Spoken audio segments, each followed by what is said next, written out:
I presume you talk with a lot of Israeli companies. The UN SDGs, how much do you think, they are on the radar of Israeli companies, especially? Do you see a difference maybe between, obviously, Israel has a crazy startup ecosystem and less big companies? Are they on the radar? And, is it something you see all companies having a commitment to certain UN SDGs, or is it sort of not really, only the more sustainable ones are really sort of thinking about that? So I think in terms of companies, I think as you said, we need to divide it.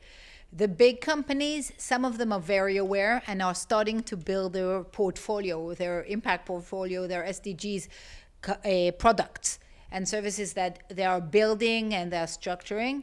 But in the majority of the companies, if we would ask them what's SDGs, I'm not sure if they'll know.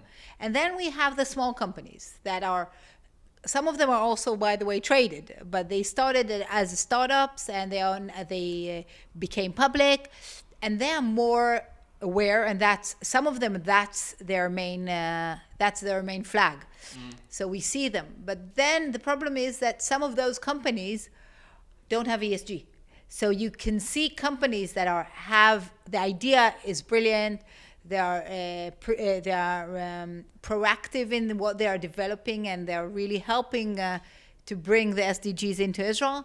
But in terms of management, in terms of their corporate governance, they're still back and still behind. So it's a combination that is sometimes problematic. If you took a company like you mentioned, a small Israeli company, let's say like a Wix, or some of the Israeli companies that IPO'd last year, do you think it's something that if the next Wix or Payoneer, whatever the case may be, looking to expand into the US, that would be kind of the time where they really have a thought to, okay, we need to sort of actually really have maybe a chief sustainability officer, or put out voluntary disclosure? That's kind of the pivot point for that. Do you think that's fair to say? I think, first of all, yes. I think foreign investors always bring the news to Israel, so I think it will be something that will make them move. I think their awareness is getting better. They are becoming more aware.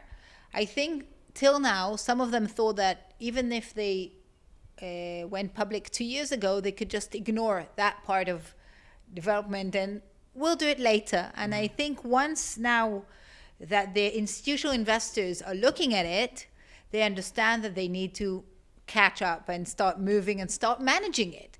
It's not that they're not disclosing, they're just not managing it. They are used to be, some of them, I'm trying not to generalize, but they are used to be friends bring a friend, and then it looks like the management is not diverse, and the way they measure things is not systematic. So it's all those things that I think foreign investments will definitely push them there. But I think even then it will be, I think even the Israeli market itself will push them there.